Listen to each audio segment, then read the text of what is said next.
backs it out. 14 to shoot. 26 seconds to play. Nets are down by 1. Irving, step back three. Oh!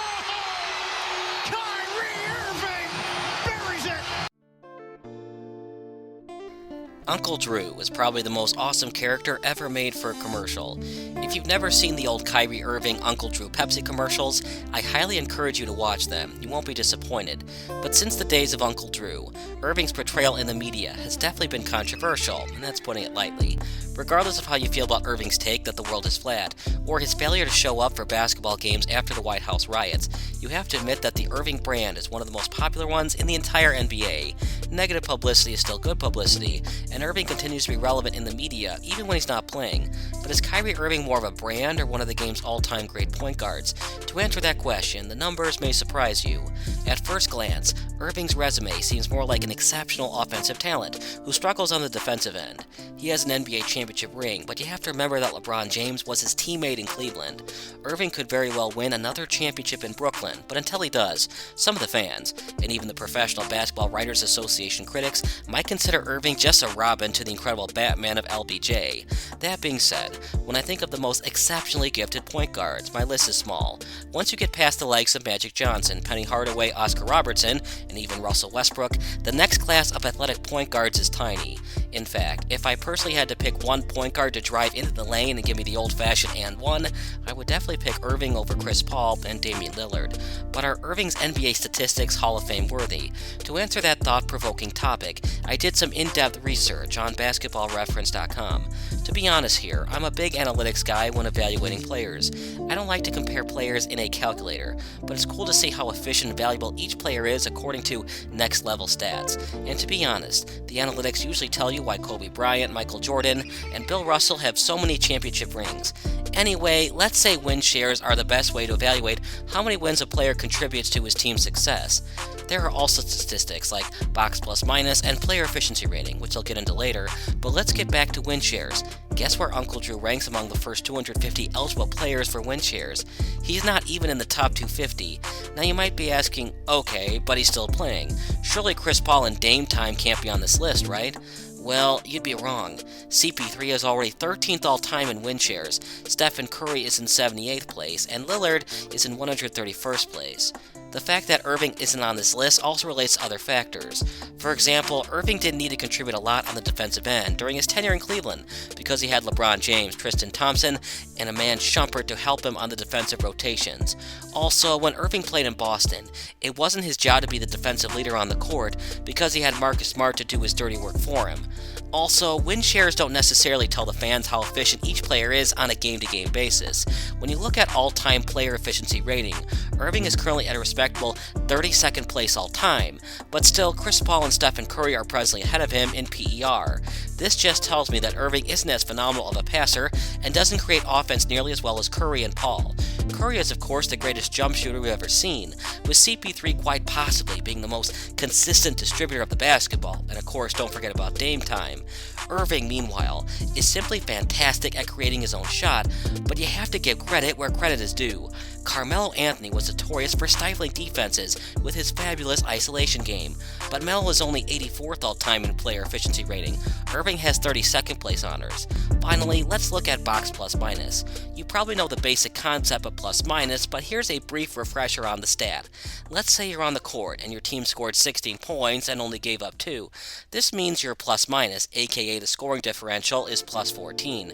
Since your simple plus minus can fluctuate over the season depending on your teammates and your overall health, box plus minus considers 10.0 BPM as an all-time grade, 8.0 BPM as an MVP season, 6.0 as an all-NBA season, and so on and so forth.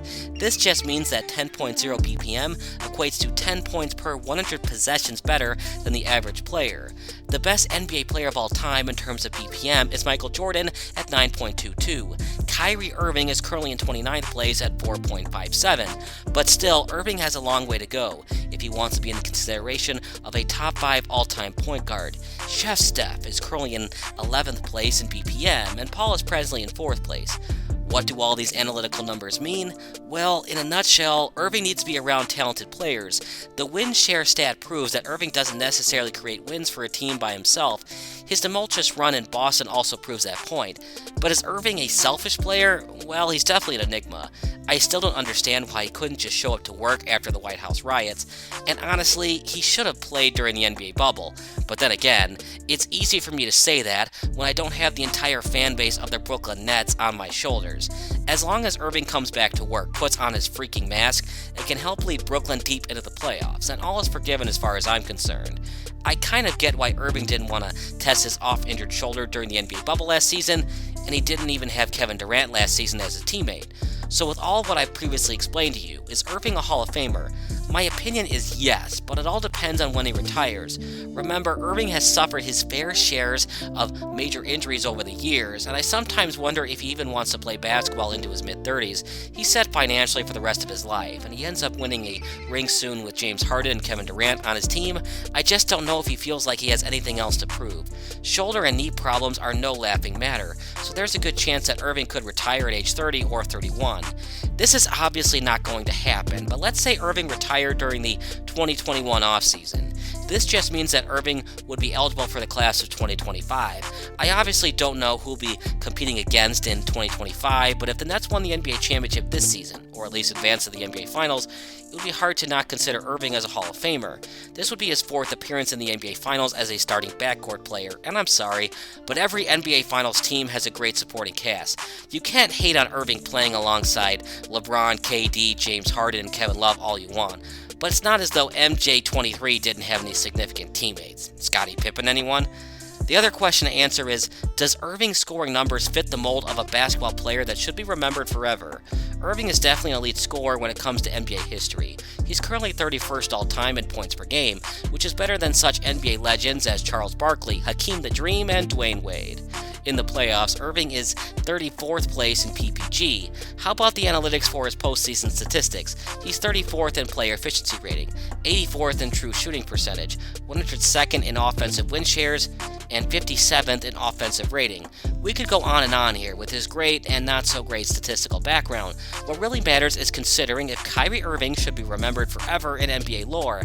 And honestly, the game-winning three-pointer that he hit in Game 7 versus the Golden State Warriors changed the game forever. If Irving doesn't make that three, perhaps Kevin Durant stays in Oklahoma City.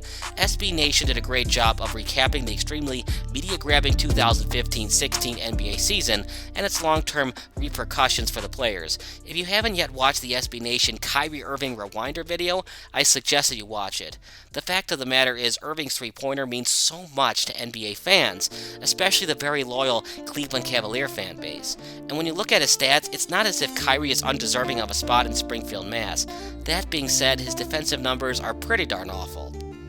He's 235th all-time in postseason defensive rating, but then again, it's not as if fellow point guard Steve Nash was a shutdown defender. So should Kyrie Irving be in the Hall of Fame? Absolutely. But is he a first ballot Hall of Famer? I'd have to say yes, especially if the Nets get back to the finals before Uncle Drew retires. You can hate on his flat earth stance, but you can't hate on Irving's overall Hall of Fame candidacy. But what do you think? Should Irving be elected into Springfield? Make sure to comment below and subscribe to Sports Broadcast Solutions.